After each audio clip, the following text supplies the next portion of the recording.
Hello good morning, કેમ છો બધા? જય શ્રી રામ. સવાર પડીએ ને વાગી ગયા છે 6:30. ઉઠી ગયા છીએ ને જુઓ તમે બહાર મસ્ત મસ્ત પવન નીકળ્યો છે. વરસાદ ઓછો છે આજે. કાલે ભૂકા કાઢી નાખ્યા હતા. સવારે ઉઠ્યો ને તારથી વરસાદ ચાલુ હતો. ત્યાં જઈએ ને ફટાફટ નાહી બાઈને તૈયાર થઈ ગયા ને જઈએ મોડા છે. એ જ હું નીકળી ગયો છું દૂધ લેવા. દૂધ લઈને વળતો થઈ ગયો છું. જુઓ આજે વાતાવરણ પાછું ઠંડુ પડ્યું છે, વરસાદ નથી. નદી વેલા આવ્યા હતા જ્યાં દેખો વરસાદના કારણે.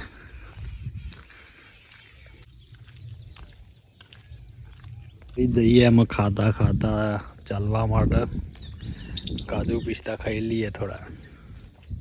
એ જ હું આવી ગયો તો મારા ખેતરમાં કપાસવાળામાં ને વરસાદ પડે તો એટલે ઘાસ થવાની તૈયારી છે. જુઓ તમે આ, અને આ બાજુ ભરાઈ ગયું છે પાણી બરાબર. જો વરસાદ આવો ના આવો રહ્યો તો કપાસ જ્યાં ખાતર નાખવું પડે સલ્ફેટ ને એવું, એટલે પાણી લાગે નહીં ગમે તે પકડે. બધું ઘાસ થવાનું. જો થોડો તાપ મળ્યો ને આ બધું ખેડાઈ જત એટલે નાનું ઘાસ મોટું થઈ જાય, પછી કપાસ ઢંકાઈ દેવાના. એ જ મકાઈ વાવી હતી મેં, અને કોઈ સારું માર્કેટ હોય તો કહેજો મને. મારે મકાઈ વેચવાની છે. ફક્ત એક જ દોડી લાગેલી, પણ એક દોડીની જે કિંમત થાય આપણે કરી નાખવાની. માર્કેટમાં કોઈ હોય તો કહેજો. આ કઈ જ પાણી લાગી ગયું છે દેખો, એટલે પગ ઉતરી પડે છે અંદર. બસ તો એક નંબર છે, પણ પાણી લાગી ગયું ને એટલે થોડું આમાં 2 દાડા કોરું નીકળી જાય તો સારું. ફૂટી જાય ને પાણી એટલે કપાસ બગડી જાય, બસ પીળા થઈ જાય. કપાસ થોડા ફૂલો બૂલો હારી આવીશ, બમરી ફૂટે હારી કરીશ, પણ નજીક પડી ગયા સાદું તમે વધારે પડતા નજીક થઈ ગયા છે એટલે.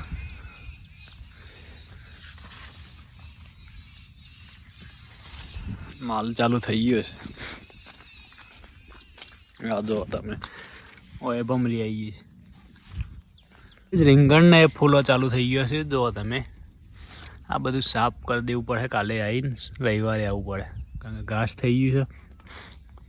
દીનો એ ફૂલો આવી ગયો છે, પણ દૂધી બહુ લાગે તાણ વાત. બધું કોઈ લાગતું નહીં મને. લાગી ગયું એવી લાગે એટલે જણાવે તમને. તમે જોઈ નહીં હોય ને પછી દૂધી કેવી લાગે. ખાધેલી જ કોઈ દાડો કમેન્ટ કરજો. વાલોરનો વેલો છે. આ તો બહુ વાર લાગે હજુ, શિયાળામાં થઈ રહે.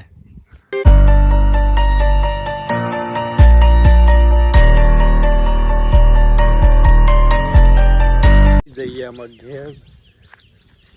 ઘેર જઈએ મોડાસા જવાનું છે. એટલે ઘેર જઈને તૈયાર થઈને ઉપડી ગયા મોડાસા. મળે ઘેર જઈને. કઈ જો તમે આ શાકનું ઝાડ, અને આ બધી વાયેલી છે મગફળી.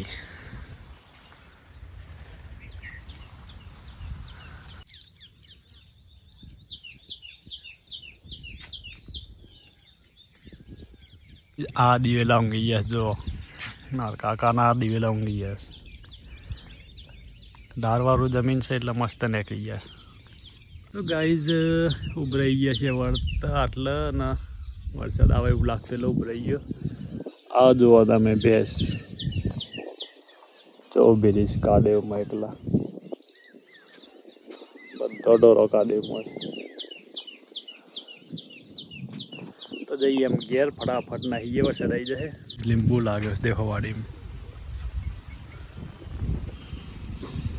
તો ગાઈ આ છે વાડીમાં જેવી હાલત થઈ ગઈ જુઓ તમે. અંદર તો જો શિયાળો આવતા સાફ થાય બધું. આ છે ગલગોટા તૈયારી છે, આમ ગલગોટા લાગવાનો. ફૂલો આવી ગયો છે, ધીમે ધીમે લાગી જાય એમ. તો ગાઈ મરચો વાડી મેવા આવ્યા તો થોડા છોડ દે. જો તમે 2-4 લાગી ગયો છે.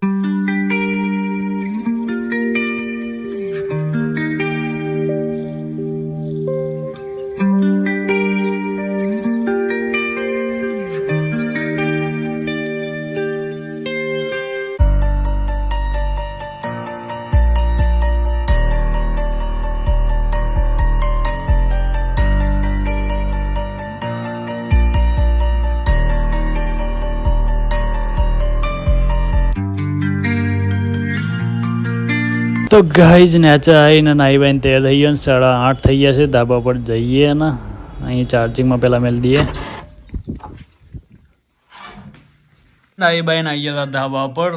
થોડું જ્ઞાન લઈ લઈએ ચોપડીમાંથી. કોકને હાલવા કોમ લાગે. હું કેવું સલાહ હાલ લે ને થોડી ઘણી. ગાઈઝ હું આવી ગયો હતો ધાબા પર. થોડી 2-4 પત્તો વાંચી લઈએ ચોપડી. એટલે થોડું જ્ઞાન વધે તો કોકને હાલવા કોમ લાગે. એડો ત્યાં 2-4 ચોપડી વાંચ લઈએ. 2-4 ચોપડી નહીં, 2-4 પત્તો જ વાંચવાનો.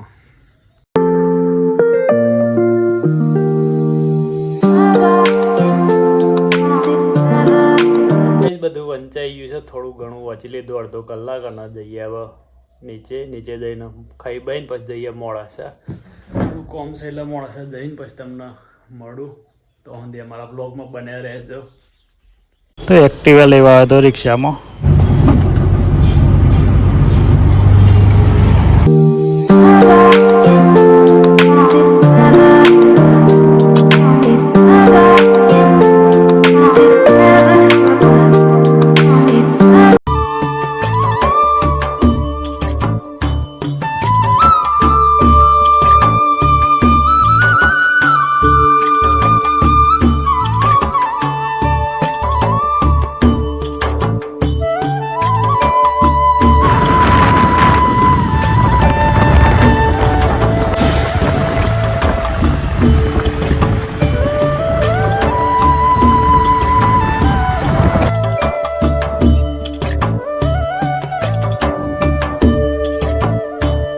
તો ગાઈઝ આવી ગયા હતા 4 રસ્તે મંચુરિયન ખાવા. જે બને છે ને આપણા માટે.